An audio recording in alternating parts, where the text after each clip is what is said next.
Hey, welcome back, guys. All right, let's take a little peek at whatever our today's topic for the 13th may bring in. We start with the King of Cups energy. There could be a desire for emotions, specifically on a divine masculine side. That this is heartfelt emotions. This is somebody who has something to say, a truth. Ace of Swords, Page of Swords, and there's a strong encouragement, possibly for this feminine, to listen. She maybe is getting this sense that, strangely, I feel as if there's a message coming in for me. I don't know what or when or why or how, but I'm picking up on a vibe that somebody out there wants to communicate with me. So our feminine is picking up his emotional vibes. It's probably because it's coming from his heart. You notice that we actually have him holding his hands over his heart. And you notice that although her back is turned, she is still getting the download from the universe. Now, this could encourage her to, I don't know, maybe check her phone messages a little bit more often, or check her email, check the spam folder, something along those lines where there's a sense of like she's picking up the message from the universe that there's information that I'm supposed to receive. We have a 10 of Cups. We have a Page of Pentacles. We have the 6 of Cups. This is a very long overdue message. The messenger has just a little skeleton body. And then we have the serpent. And the serpent, this is Year of the Snake, right? But the serpent is also a skeleton, but it's kind of illuminated and wrapped around her. This was a message that, although it was sent a long time ago, it maybe is only just now arriving. And what I mean by that is the message might have been in somebody's heart for a long time, but just now being like transmitted to her. It is something that could make her very happy. It is coming in from a soulmate. So this could very much be a person that is, I mean, in this story, this is like a letter or an email or a text that she kind of knows is coming in. She just doesn't know how she knows it. She's maybe, when she gets it, she'll realize she always knew that this was coming. 8 of Pentacles. Time had to pass. Energy had to, kind of like just travel through this entire, I don't know, this whole experience just had to play out the way it did for whatever reason. She's been working through some of her own obstacles also. At one point, she maybe would not have been okay hearing from them. At one point, she might have convinced herself she didn't want to hear from them, and she had to work through that to find the truth in herself, because that Ace of Swords pertains to her as well. The World card, she's definitely gone through some of her own transformations. She stands on top of the world now. I'm thinking because we see 4 layers of her hands here. I'm wondering if this has actually been like 4 years, or maybe we could say at least 4 months for 4 moon cycles. A full moon is behind her and she stands on the world. We just came through a full moon. And I feel like because that full moon coincided at the same time with the Lionsgate portal, maybe this was a particularly like energetic time. Certainly to send, information, to supercharge like emotions, supercharge the heart. I love the fact that we have her like really listening. We have her really hearing from the universe saying, okay, I'm ready to receive. I'm ready to receive a message that I wasn't ready to hear before. Let me ask what the context of the message is, because I think maybe that's most important. We know it's going to have to do with his heart, but what has he got to say? 4 of Wands, I did want to marry you. Okay, that's a very blunt. And this desire has actually only grown because they're made of trees. Trees keep growing. I wanted to marry you. That feeling has never changed. In fact, it's increased, it's enhanced. We have a Page of Cups. She's also the mermaid of his life. The mermaid is almost, well, not almost, it is a mythical creature.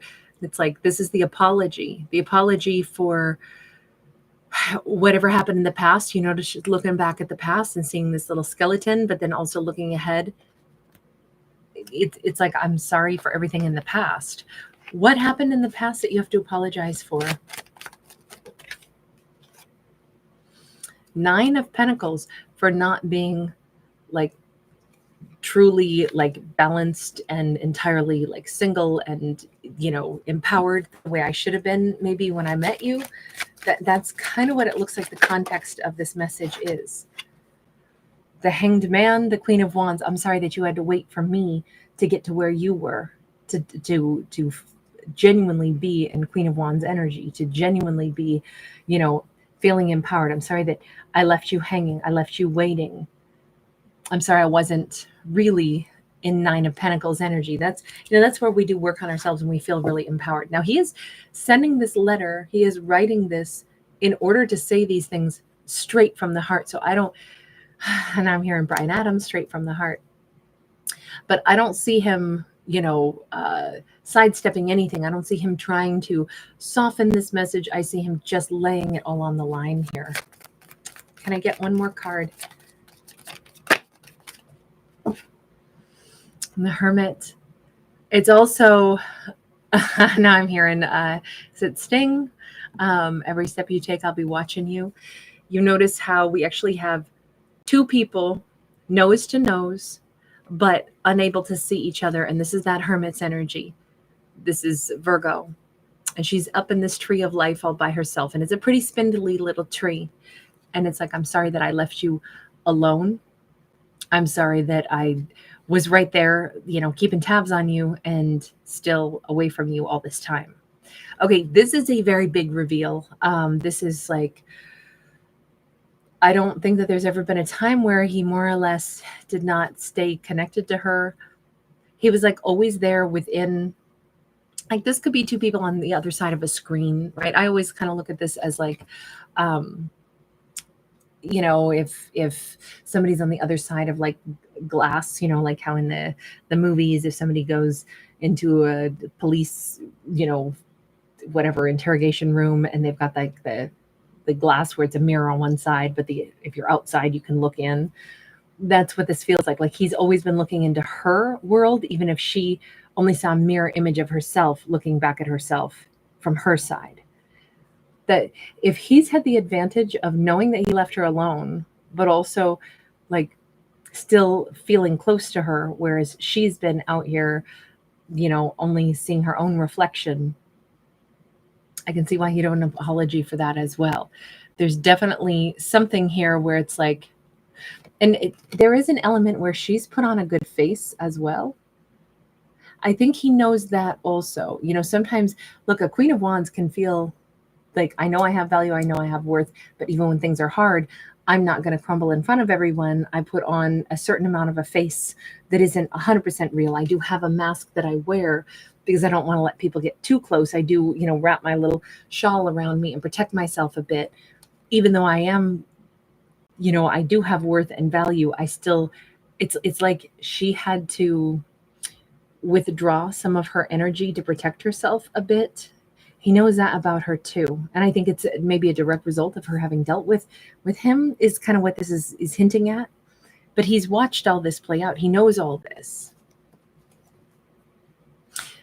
So look, I don't know how shell-shocked she's going to be by this, because this all feels like something that should have been said so long ago. Remember with that message that's just now coming in from the soulmate, that message that is, I mean, yes, it is beautiful. Yes, it is going to make her happy because this is filled with beautiful words, but this is a message that should have been delivered to her a very, very, very long time ago.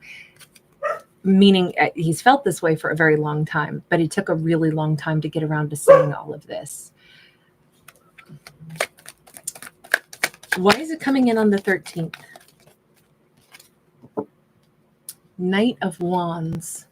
There's something here where it's like he finally has, you know, our knights are action takers. So he finally has either the energy to like jump forward. This is also though somebody coming in to try to be very chivalrous. You know, he wants to, this is very romantic, very romantic. Now this is also oftentimes lust-based.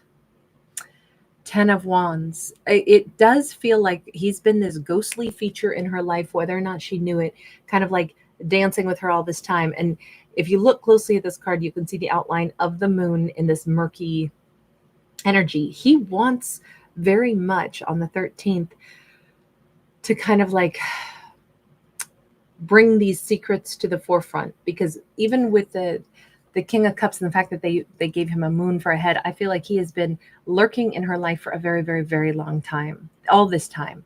The moon is what's hidden. He has hidden his face away. He has hidden himself away. But it's time to stop hiding, because he really wants to get through this basically the old energy here. He really wants to come forward with this Knight of Wands energy and offer something better, if it's not too late.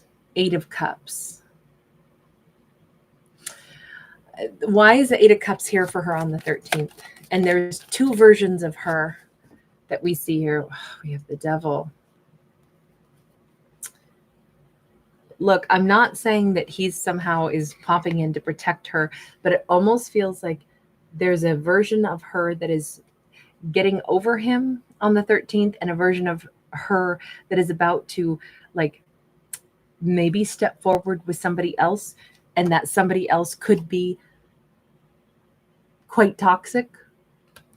And his energy, as bizarre as this sounds, he may come in just the right moment to more or less re-insinuate himself into her world, and thus kind of protect her from going down a different road with somebody who might actually be quite caustic. Now, the problem with this is, I'm like, well, it doesn't look like he did much better by her.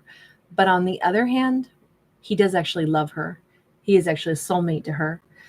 For what it's worth, he has always loved her, has always, like, he's still connected to her. And one day he would know when it's like, I can't hold back anymore. I need to just, finally step forward. I don't understand why he didn't before. I really don't, other than that 9 of Pentacles, that lack of confidence or something. But it's almost like she's in danger of, ending up dating somebody totally different, or going down a road that might not be with somebody that's, going to treat her well. And that's the moment where he's like, something surges in him and it's like, I need to go talk to her. I have to tell her the things I should have told her so long ago.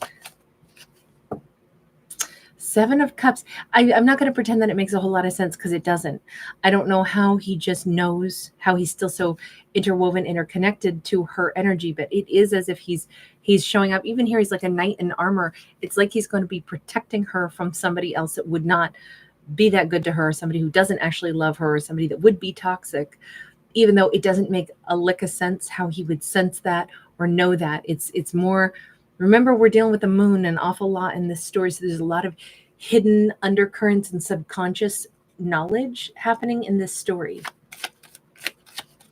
Is this a good thing then? I mean, it looks like him coming into her world.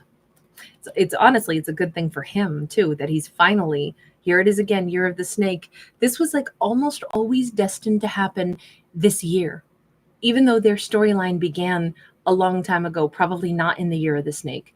But it's always been like saved. You notice how she's in like this cocoon with the serpent wrapped around her? This was always going to play out this way. Whatever they started a long time ago was never going to actually come to fruition until now, until this year, until we got that serpent coming out twice. This has always been preserved until this moment in time, right when maybe he finds the courage to step forward, and right when she most needs, like, essentially like his energy and protection. There is something here with that serpent coming out twice. The timeline is too perfect, and even that subconscious energy, I don't really know how it is that he steps in or knows just when to step in and to actually like protect her from someone that would not be good for her or treat her well, but that he is coming in as a knight. Are you offering her something amazing now? Are you actually ready to step up to the plate and offer her something instead of leaving her out there by herself? The Emperor. Look, we got very blunt answers on this entire story. This is a full-blown like marriage offer. He's not leaving her side again. I was going to say, so help me, if he gets wishy-washy, like, holy smokes, I am not going to be okay with this story. But as it turns out, this storyline says he's suddenly made the jump from, being unprepared, not feeling like, remember we had that Nine of Pentacles sideways. He wasn't ready before. He didn't feel empowered enough. He didn't feel like he could match her, to all of a sudden saying, holy hell, I need to go protect her. She's the love of my life. She's my person. What the heck am I doing leaving her out there by herself with the wolves around her? What the heck am I doing? I should be her partner. I'll treat her better and keep her safe and love her and cherish her, because I always have. I just didn't think I was enough of a match for her. Now, heck yes, I'm a match for her. I'm going in. Thank goodness. That's all I can say is thank goodness. This is we could say we're seeing his real stripes. He may have like some kind of a striped shirt or something on. But he stepped into full-blown emperor energy on this one. All right, I'm going to leave this here. Thank you guys for hanging out with me. Thanks for giving it a thumbs up and subscribing. Bye.